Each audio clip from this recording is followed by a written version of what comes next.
Ayes 7 days. The noes prevail. House Bill 1392. Hey, Representative Pearson. No, sir. No, sir. No. Don't touch him. Do not touch him. Let him go. Do not touch him. Do not touch him. Don't you ever come out to me and my family. My father is stop. But don't you ever My father. Yeah. Take care of him, Justin. Come on. Come on, Justin. Come on, Justin. You're okay. We love you. We love you, Justin.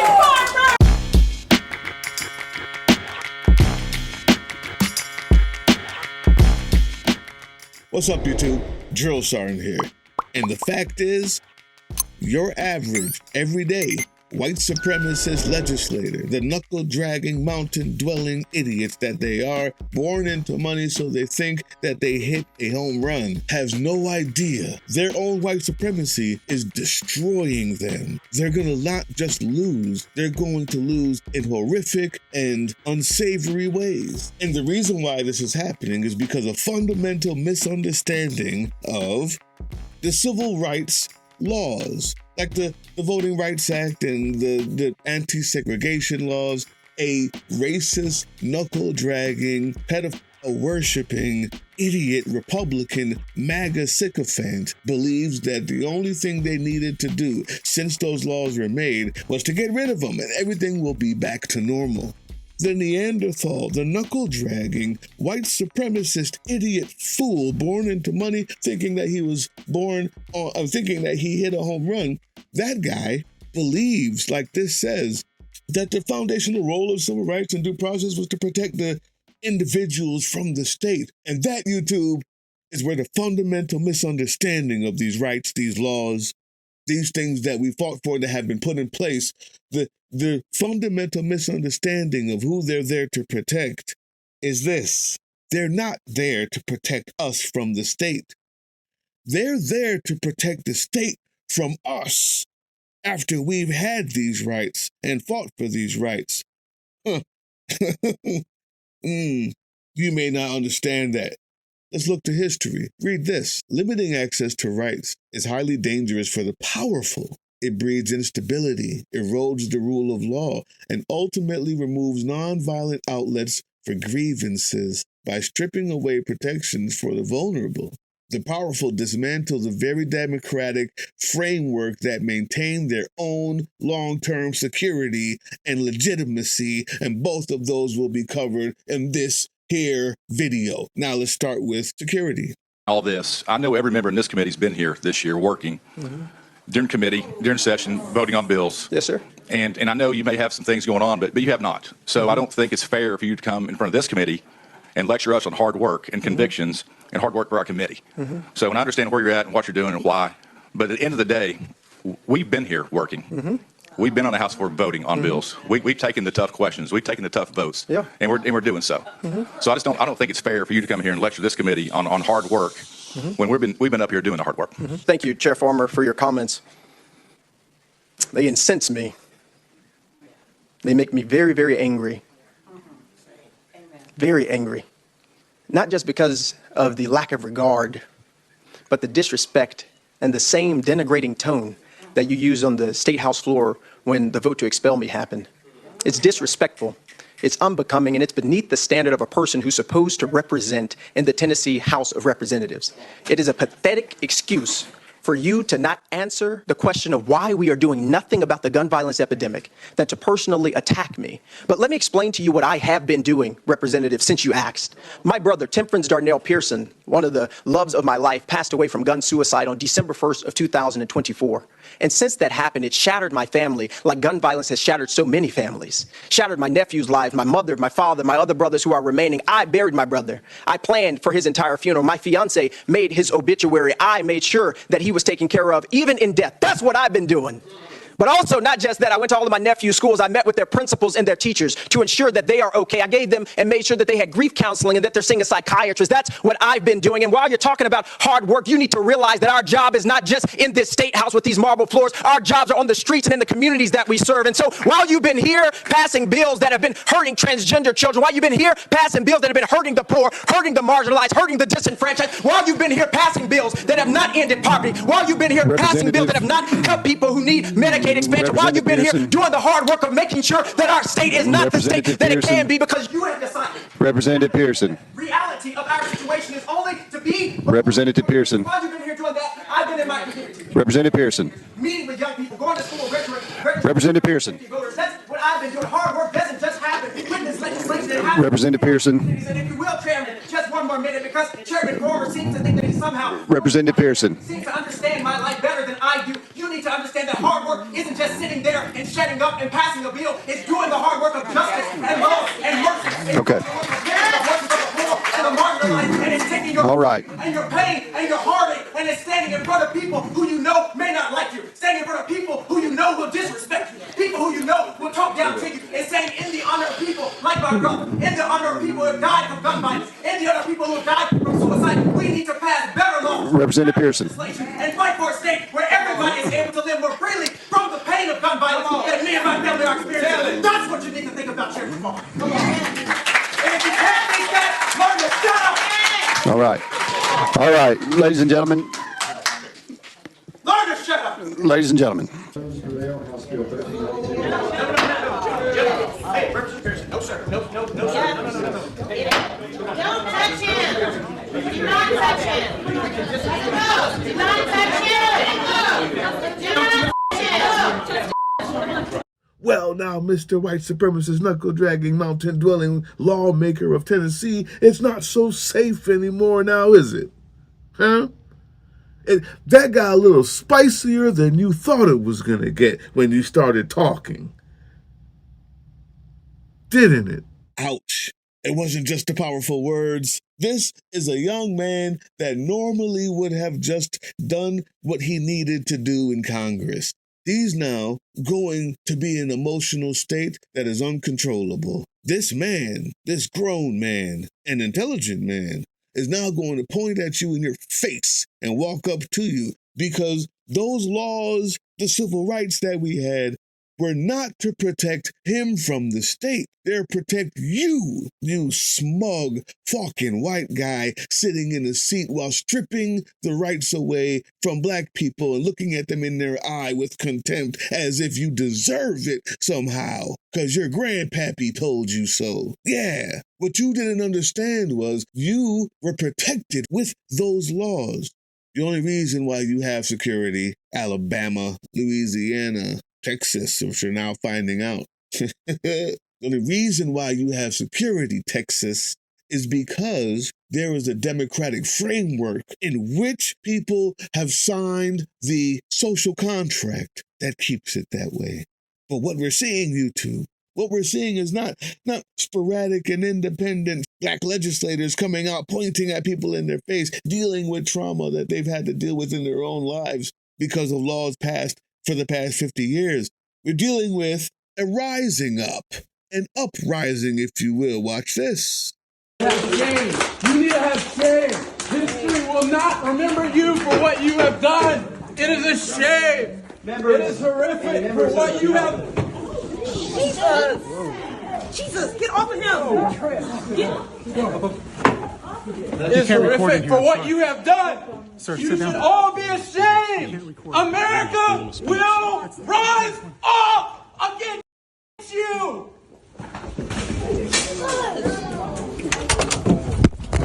Whoa, sir, this is my first one. As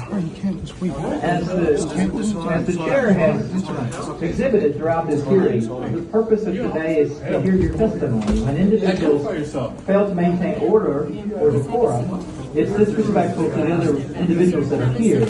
Oh, and as they throw him to the ground,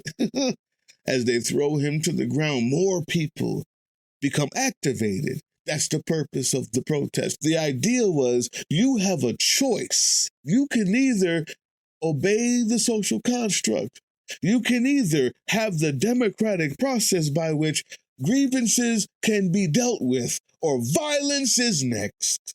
And it's not a threat.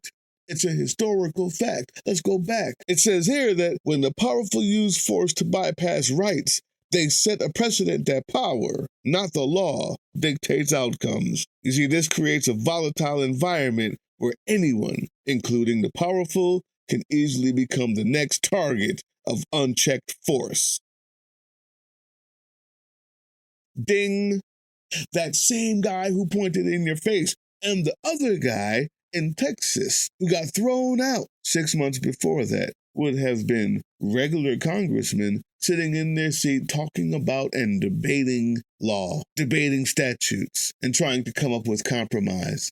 Unfortunately, when you've taken that away from them, and the reason why it's worse now because of your ignorance and your for some reason abusive nature since Christopher Columbus, you think when they're most downtrodden is when you can beat them up the most, not understanding the entirety of human history and how it has always failed. It's only when people are comforted, it's only when people have the safety valve, when the pressure isn't high, that they will sit down and commune with you. Watch this. What the Supreme Court just did. And it's really a devastating reality. Yeah, you know, I actually feel for the American people in terms of their outrage meter. Like, if you're going to be outraged right now, what are you going to be outraged about? You're going to be outraged about inflation. You'll be outraged about foreign wars. You're going to be outraged about people being able to pay for pardons. You're going to be outraged about $1 billion for a ballroom. You're going to be outraged by the brown people that you share your communities with being kidnapped and sent to places in Latin America. Where are you going to place the outrage? If there's one thing that Trump is good at, he is good at giving you so much to where you just need a break, to where you go, you know what, tonight I'm playing a video game. The reason why this is sticking with me, it all sticks with me. I mean, we do this for a living, so we're wearing a lot of this pain and trying to translate it to other people and tell them how they can be involved. This is sticking with me because this is fundamental. This is slavery. This is robbing people of political power, of a political voice. This is making Republican lawmakers in the South kings and queens. This is in perpetuity relegating people to second-class citizens, right? This is what we thought we could at least agree on. Like, at least you have to be cute with the discrimination. This is overt. Yeah.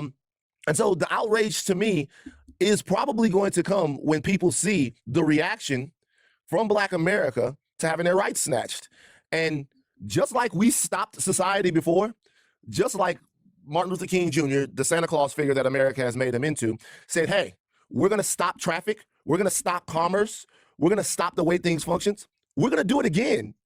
And I'm not in any way saying that with any trying to scare anybody. I'm just saying we're not standing for this. 2 points you need to understand: white people and legislative power. White supremacists with legislative power is, one, we're not standing for it anymore. This is just a normal human trait. This is reflective. This is reflexive. No one would. The difference is before, when you had the historical sociological power that you had, that you're pining for again, you no longer have. That has been won already. No matter how many laws you get rid of, there are now less white people who believe like you do. As a matter of fact, as you lose your birth rate, you have less white people, period. And the mere fact that you came up with this whole race idea, that's also your fault. Humans are humans. If you didn't have an issue, we'd all just be different shades of brown like we are. But you started that so you could subjugate. I got more videos about that coming. More importantly, here's the second thing that he said. You see, there is an atrocity a day. You've elected someone who has delivered to you an atrocity a day with his absolute buffoonery, with his disgusting sociopathic way of life. You have delivered, thanks to voting for a dilapidated, deteriorating pile of orange skin cells attached to a pea bag with the lowest IQ in presidential history, an environment that's already ready to blow. An environment in which even the white racists can't afford gas. and their willingness to follow you into this charge of the Confederacy that you're trying to rebuild is sorely diminished. That's why you see what you see. Now, that's the security part. I also told you we were going to get into the legitimacy part, and this is even more ridiculously stupid of you when you don't understand why legitimacy in the social contract works. Let's read some more. When government or institutions intentionally restrict human rights, they undermine their own foundational legitimacy. Studies and human rights assessments routinely show that shrinking civic spaces lead to a decline in trust and long-term social decay. Your legitimacy is innately tied to your security. At this point, it's not going to end well for you. Talking to the people, the white supremacists, the Seven Mountains dreamers out there that have all of their daddy's money and have been sipping on mint and juleps, waiting for the day that they can enslave black people again, because that's what they're waiting for. What you don't understand is those rights were there for you. And you too, I want you to feel the joy of that knowledge, of understanding that. I don't have to promote violence. I don't have to. I don't have to say, go out there with a gun and shoot somebody. No, don't do that. I'm going to promote that you don't do that. There are other ways and much more community-based ways. I'll be giving a class on that with my Native American friends Wednesday. On the other hand, I also don't have to push you to do that because it's inevitable. That's why I love it.